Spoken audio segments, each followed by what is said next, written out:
Hello and welcome to the podcast, Enemies from War to Wisdom. This podcast is dedicated to unpacking the often confusing and painful issues that surround human hostilities. In this way, we hope to open the door to greater curiosity, dialogue, and discovery between people who are poised to be enemies, those who are opposed to each other or have been hurt and rejected by each other. Our goal is to help us all enter into the wisdom that prevents chronic conflict from leading to alienation, fragmentation, or war.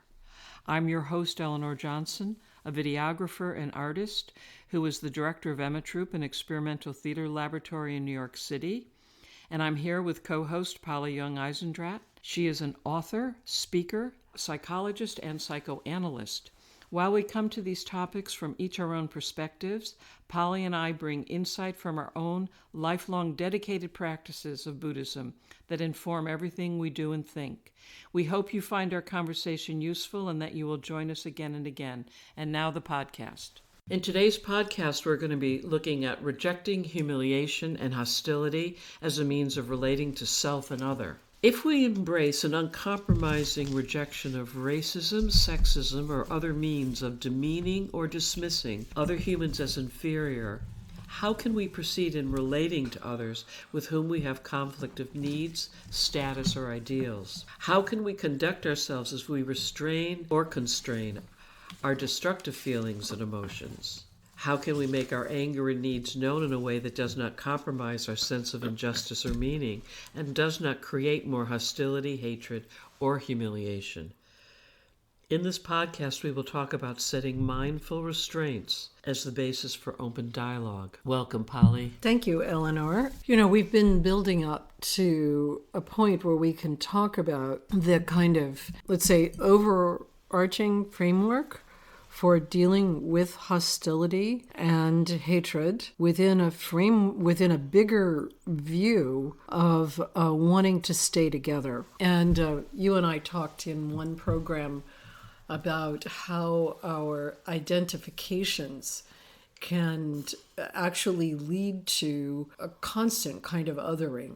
Like if we identify with our bodies, with our skin color, with the way we look, or we identify with our tribes, our families, or with our religion, that will always set us up against somebody else. And because that is in the nature of the human self and the way that it identifies with being something and not something else.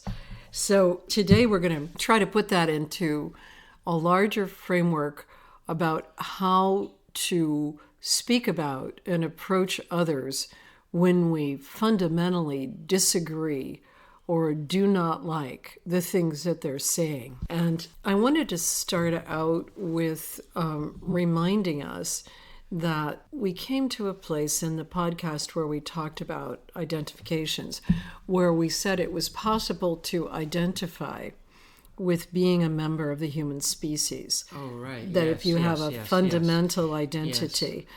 And I wanted to sketch that out a little bit before we get into talking about the particulars, because I think you said, well, we can identify with our fundamental humanity. And sometimes humanity, it seems to have a connection to ideals about being humane or acting in a humane way. I want to be really sort of as cautious as I can be about what human beings may or may not be capable of. And so I would say I would look for trying to identify with the species first. And then maybe in that identification, eventually finding what it means to have a core of humanity. Or find common ground with another who we differ from. Finding common ground. So without even thinking in terms of finding common ground or finding a common humanity, we can just think about, the form that we're in is, it's a particular species, and it's called Homo sapien.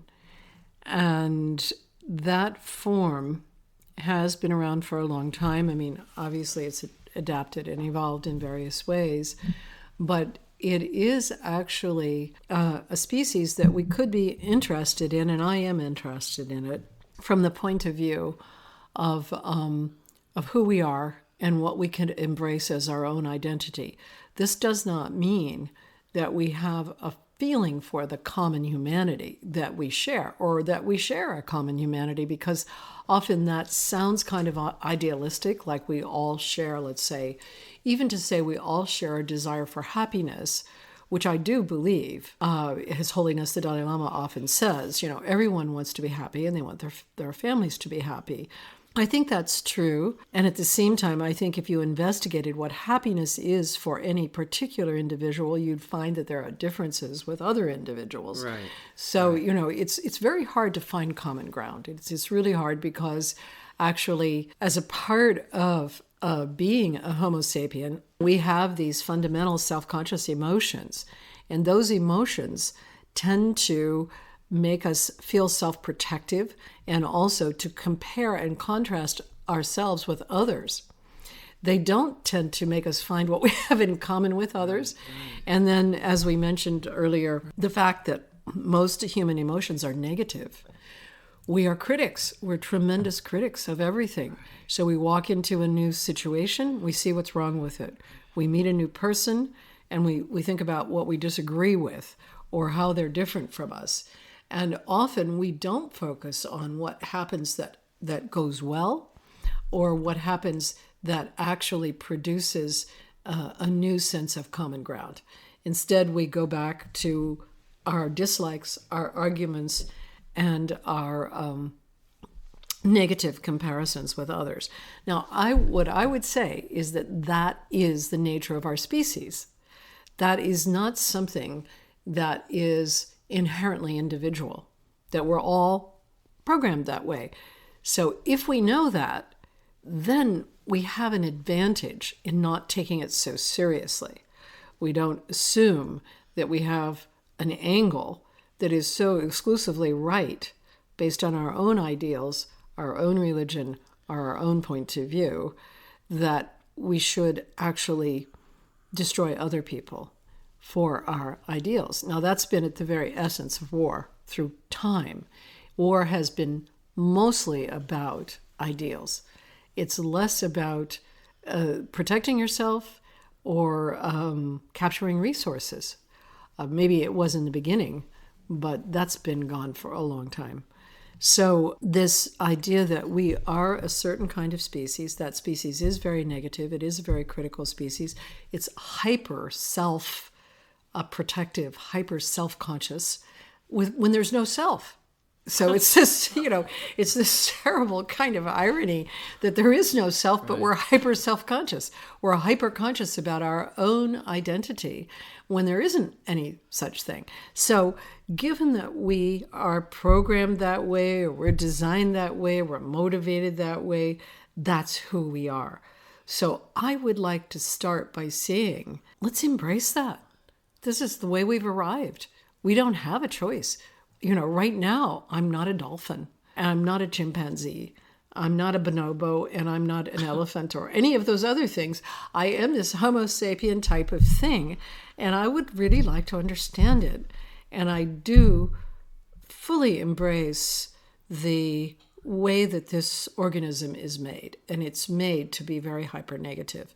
Now, because of that, we also have accomplished this tremendous dominance of the planet. I mean, we've been able to see what's wrong and to try to solve problems and bring things under control really, really quickly. It won't be possible to do that completely because of the nature of reality. Reality is such that it's impermanent, it's limited, and really it is dependent on so many variables that we don't know about. We'll never be able to get things perfect or right or anything like that. But we do manage to, design and make a lot of things based on our needs. So on the positive side, all this negativity, all this self-consciousness and so on allows us to do something called abstract reasoning. We can remove ourselves from our immediate situation, and we can do mathematical reasoning, we can do logical reasoning, we can solve problems that we didn't even know existed, like how do you get to the moon when you've never been to the moon? So that's the species. That's who we are. So if we identify with that, instead of with our tribe or our family, our skin color, or our ideals, we then can begin with a common ground, knowing that it's going to be difficult for us to get along with each other. This is not a piece of cake, whether it's occurring in the family or between nations or in cultures or anything. It is not going to be like, oh, let's just, make a circle and sing Kumbaya. That's just not going to work because that's not the way we requires operate. serious practice. Whatever the practice is, but serious practice to awaken and to have the kind of mindfulness that allows you to hold that capacity and allow for the possibility that there can be a dialogue. Well, the mindfulness itself is because of the organism. I mean, we're in this form. You say more? Well, about...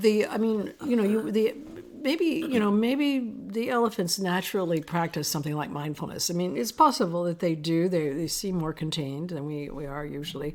But what they can't do is they cannot stop in the midst of an aggressive action and change that action. They can't survey themselves. They can't say, last night I didn't do a very good job. Right. Let me apologize today. None of the other animals can do that. So we can use this thing called mindfulness, which in the original Pali word, that was called sati. And sati really means to remember or to recollect. It means that we can, in any given moment, remember that we have a different option. So when you're in the middle of your reactivity, you can say, oh, wait a minute. Wow. Oh, I could do this differently. Oh, and so then we could take a step back, and then we can do this whole thing of decentering, looking at our motivations, looking at what's going on within ourselves. This mindfulness practice is this capacity to remember that we have a different way of doing things than our impulses. Right. So that is really something that is a byproduct of being this kind of organism, this kind of negative intending, kind of rolling with what's wrong, kind of seeing ourselves as different from and, in contrast to, and so on. So the very things that in our makeup that make us self-conscious and that predispose us towards having difficulties with each other also give us these gifts for being able to take a step away from ourselves and solve problems and actually solve the problem of ourselves, right, to operate on our own thoughts and feelings. So all of that, that's all in the organism. It's all just part of the equipment. So that's our equipment. And what if we said, okay, let's embrace it. Let's just say this is what it means to be human. So where would that lead us? I mean, the very first thing I think that it leads us to, at least where it leads me, is to recognize that nobody has the answer. Right, right. There isn't any individual who could know exactly what to do about the problems that are here. Consequently, we need each other. And we need particularly the people who've had different experiences from us, who have different points of view, who have different appearances, who have different body types, who have different lenses. And why do we need them? Because that will give us a bigger picture of what's going on at any moment. And why is it so difficult for us to get that? You've brought up many times at this point in our culture, we have these terrible sorts of culture wars going on, right, when people can't really even speak to each other because they have opposing views, right, or they have opposing ideals. I think, to boil it down really simply, is that there is this tendency to feel like we know what's right if we have certain ideals. I saw this sign that said, may peace prevail on earth. That's a great ideal. I hope for the same thing. However, peace, in order for peace to prevail, you have to start with your own thoughts and feelings, because it cannot be an ideal. As soon as it becomes an ideal, you impose on somebody else how they should reach peace. And do you think that ideals are kind of outside ourselves, in the sense that when we start to look within, or we start to understand as a species that we have this internal life, and that we can change things by changing things internally within ourselves, which is what gives us, the foundation for choice, etc., etc. But I wonder if idealization just keeps it outside of us. Well, we don't have to go in. We don't. But have it's to... kind of an ideal to say that we can even, that we can analyze ourselves. There's an analytic ideal in that. But the way that I think of ideals is I think of them as kind of like guideposts that you shouldn't take too seriously. Like if you see a sign in the woods that says the trail that you're on is going, like it's all blue markers, let's say, and you see the blue marker sign says, okay, it's going over the side of the cliff. Well, you have to check out, is that really the way the trail is going, or is that marker maybe a little wrong? Maybe it was right years ago, but maybe now this cliff has come along. So you have to deal with the reality versus the marker. And I think ideals would be like, okay, it's wonderful to have the ideal that we will never have war again. Right. How do you bring about that ideal? Right. You cannot bring about that ideal by just embracing it like it's a reality, like there's some way not to have war. Instead, there has to be some sense that you yourself have a responsibility for not warring with the people around you, and that if you could learn a little bit about not warring, then possibly you could talk to some other people and find out if they could find a way not to war with you. But you'd have to then really stop warring with something that might be really rough to let go of. And my feeling about ideals overall is that they are always set above reality, and especially above the reality of your own mind and heart.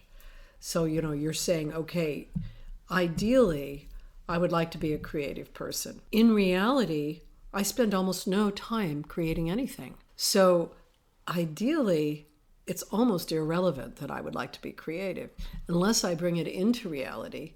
And then once I start to practice that in reality, I'll find that it requires other sacrifices. Right. So it's not an ideal any longer. Right. Now it's a choice or a priority or whatever.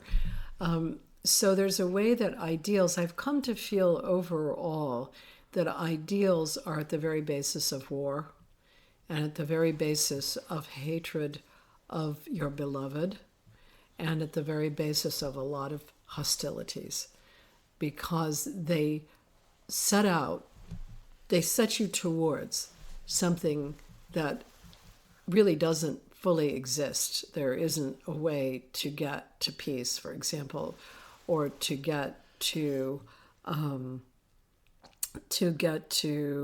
calmness or whatever, except to go through all of the negative experiences that you have, and so personally, I would hold my ideals really lightly, and actually even hold my ideas about solutions very lightly. I'd like to stick close to the fact that I'm a Homo sapien, that I'm motivated in a pretty critical, negative way. I like to know that I also have all these reactive tendencies, because when I know all of that, then I can work with it. Right. If I think it's somebody else, right, I'm not going to be able to work with it. So, well, it also reflects back on what you're saying about true love. Yes, in the sense that it's an evolutionary template, in the sense of waking ourselves up to a deeper, wider understanding of what it means to love self and other, and also how do you deal with the other if you have no sense of self, even if the self isn't within us or is illusory or whatever we want to, the Buddhist point of view. It's an interactive process. But it's I interactive. like the fact of the interactive, right? Because it's also interactive with yourself. Yes. You're always making the story. This is who I am. Right. This is the kind of person I am. These are the things I believe in. These are the places I go to. Right. And then you're making someone else up in your mind too, who's not like that. But the degree to which we can have that interactive relationship with ourselves as we know ourselves, I find it makes it easier somehow to be present and have that deep listening with another, where I don't have to be projecting all my stuff on them, where I can step back and hear another and meet another in their difference, and and pay attention to say the reactivity that's going through me, but not become reactive. Yes, not act it out. not act it out, not act it throw out it out, impulsively, right? Or right. when I think now about, you had once said something that really caught my ear when you talked about the path of non-harm, and to develop that awareness as well in the same way as something that you cherish. Well, you to cherish it because that, because it works. It's a path to practice it every day, Right. in all ways. Yeah. To just keep noticing where you create, dissidence, or you break things apart, or you create separation or divisiveness or whatever. But to have that awareness, it just helps you to in the larger, to partake in the larger story, in a sense. And then you start to trust yourself, because you can go anywhere with people of any kind of belief or any kind of appearance, and you can be interested in them. Right. And even when they trigger you, Right. even when they say things that, the way that people talk about it now, make you feel unsafe. Yeah. I don't think people make you feel. I think you feel. Yeah. No one else is really in charge of your feelings and your thoughts.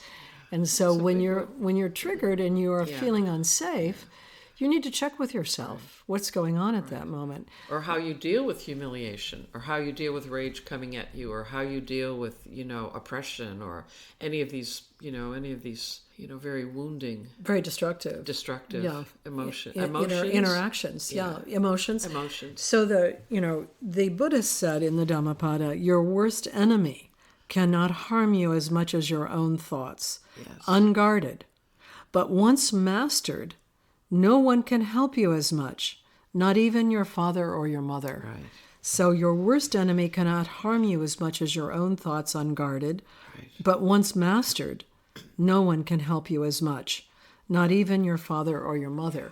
That's beautiful. Yes. And so, where I would include my thoughts in this, so all of us have these narratives that we run, which we call our feelings, and they're connected to our emotions. As we said, there are opinions, ideals, narratives, stories that we tell ourselves about who we are and who the other people are, et cetera, et cetera. If you can start with the thought, I'm a Homo sapien, I am actually pretty negatively motivated. I have as much aggression as the next person. I need to keep working with that in myself and to be interested in it, because actually, if I transform all of that, it becomes a creative path to wisdom. I mean, that negativity, that sort of reactivity, and the sensitivity that we have to all these differences and so on, when that is turned in the favor of, let's actually get to know each other, let's have more togetherness, let's have more picnics, let's have more common ground, then those same thought processes, those same narratives actually begin to serve you well in terms of greater openness, greater trust, confidence in yourself, creative potentials developing, and so on. And so it really is you working with your own thoughts and feelings that opens the door to any sort of peace or freedom. It is not the other person. Right. And so given that, then, let's talk about the whole issue of any kind of racism, destructive attacks on people based on how they look, or destructive attacks on others based on their sexual orientations or the way they dress or their language or their belief system, So where does that begin? I mean, where does it begin? And in a moment when you see someone, if you have a sense of, in a healthy sense, regardless of what level you're at, if you have a sense of accountability, that you have a responsibility, and you're accountable to your actions, that does give you a powerful stepping stone in terms of being able to contain your own vulnerability and not throw it on another, in order to find your own stabilization again by just throwing it at another. Well, let's say that it's a good idea to begin with notion that your thoughts and your feelings and your reactivity are actually more important than how anybody else looks or anybody else's point of view. It's very empowering. Religion, Right. whatever, you know. It's your own thoughts and feelings. If you begin with your own thoughts and feelings, and you even take the step back and investigate when you are triggered, you can then recognize, number one, you are also Homo sapien, and you're having maybe a very negative reaction. Maybe you feel afraid. So people say, I feel threatened, emotionally threatened. In moments of fear or threat, our reactivity is to make us either active or passive aggressive. Either we're actively aggressive or we're passively aggressive. If we feel threatened and afraid, if it's a true danger, like if someone has a gun in your face, yes, you should do something to protect yourself. Most of the time in your life, no one will be having a gun in your face. Your reactivity when you feel threatened most of the time will be an emotional reactivity to your own associations that are going on in regard to whatever the other person is saying or doing. Well, one of the things that was very helpful to me in the early days with Buddhism was the notion that everybody has Buddha nature. Mm-hmm. So no matter how negative the situation is, no matter how crazy or you are in relation to what's going on, you hold in your mind the awareness that this person in front of you has Buddha nature.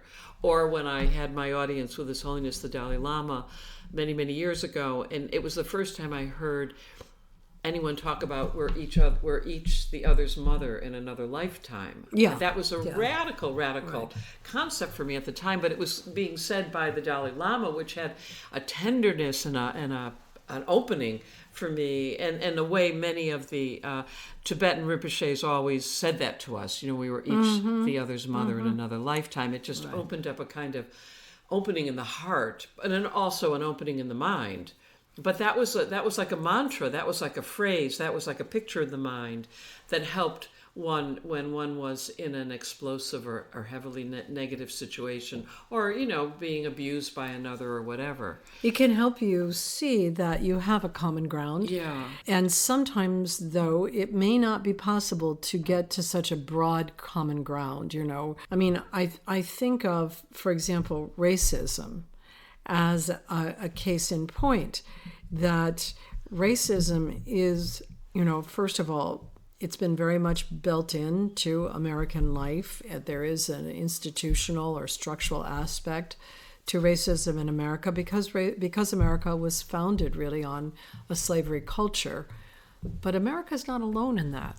Many, many nations and many cultures have been founded on slavery. That's right. And that's, again, in part because we're Homo sapiens, and because Homo sapiens have actually treated others in their own species as being inferior to their tribe. So we've had a tendency going back in eons of time to create a sense of identification with our own tribe and then a disidentification with some other aspect of some other people, some other Homo sapiens, or in maybe their early times, there were other kinds of humans. They weren't all Homo sapiens. That sense that you identify with your tribe and somebody else is a threat or someone else is inferior, that somewhat, I think, has to be addressed on an individual basis, that you have to come to see that that has been habitual for Homo sapiens, and that you are the person to stop with yourself doing that, so that you check it. You check it in yourself. If you find yourself afraid of somebody by the way they look or how they're dressed, you check it within yourself, or where they're walking, or whatever the thing is, you check that with yourself and say, what is that? What is the narrative that's going on within me at this moment? And to know that we all have that potential for a narrative. It's not like, oh, I got rid of that one. Because we all have these assumptions. People call them blind spots. They're unconscious assumptions that we bring to any new situation. And again, as we've said many times, we're going to try to protect ourselves based on our assumptions. And so in a general way, if we begin with the idea that we all have these aggressive components and that we all have hidden assumptions, And so how can we handle ourselves in a situation where we feel threatened, where we feel unsafe, and where we feel triggered? Well, there are a couple of things, and again, they come in part from teachings of the Buddha and in part from psychoanalysis. Just the one thing that we've been talking about is that ideals tend to lead automatically to something called splitting. When you hold very high ideals for anything, whether it's for peace in the world or if it's for making a profit, there is going to be a natural scapegoat or some other who is against your ideals. And that sets up right away a sense of an enemy. Oh, it's this person's fault. Just like a scapegoat in a family.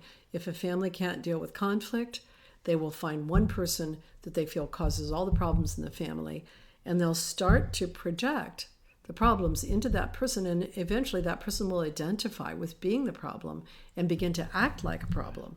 And so that sort of setting up ideals, splitting, and then something that's called projective identification, where you project and the person identifies, will set up enemies in almost any group, and will certainly set them up in regard to yourself and other tribes. So it's a good place to begin, to realize that your ideals can lead to setting up enemies. And don't you also think that we live in a culture that doesn't give us a lot of airtime in terms of how important it is to deal with negative emotions? In other words, we try to avoid them, or we try to rise above them, or we think something's fundamentally wrong with us by engaging with them. So it's much, it's in the way of our goal. And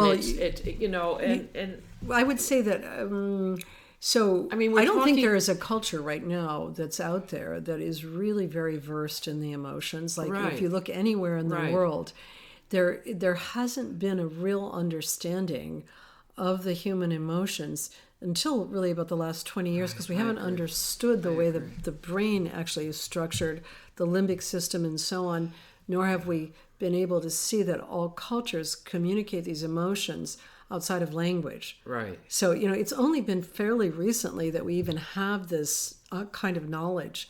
And I don't think there is a culture that is particularly versed in being wise about these kinds of reactivities. One reason why we're doing this podcast is because I felt like I would love it if somebody else got these ideas out there, but I didn't think anybody was getting them out. So I thought, well, we should try to do it. Right.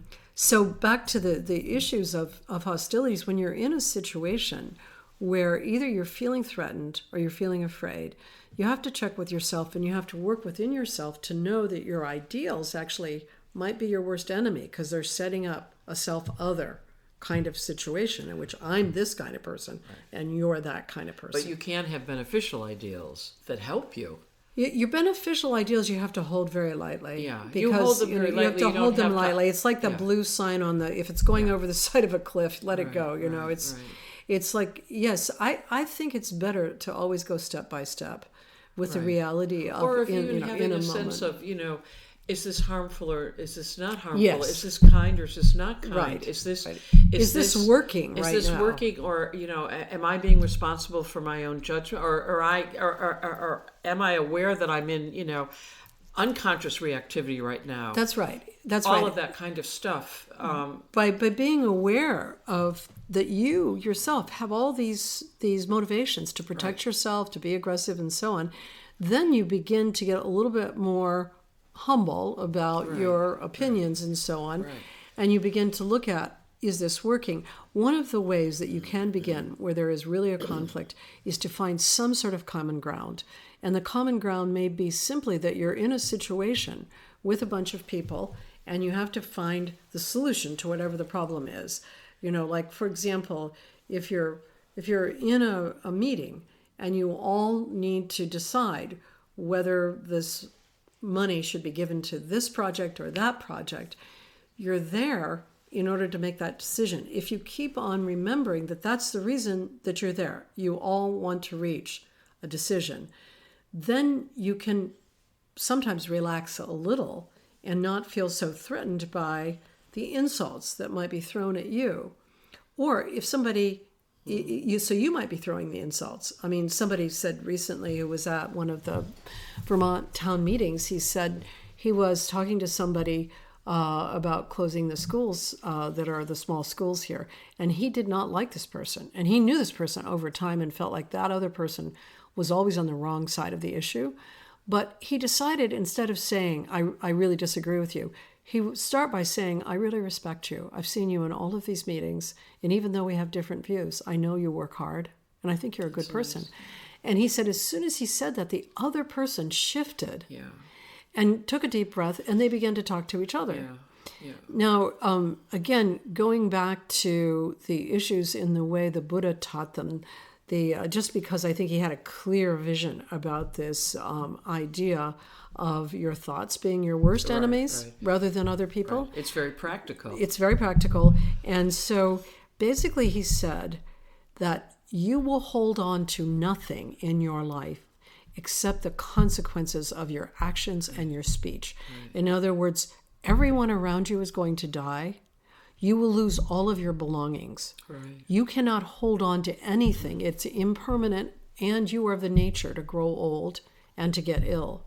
So if you cling on to any of those things, they are not the important things. The important things are your actions, the consequences, and your speech, the things you say.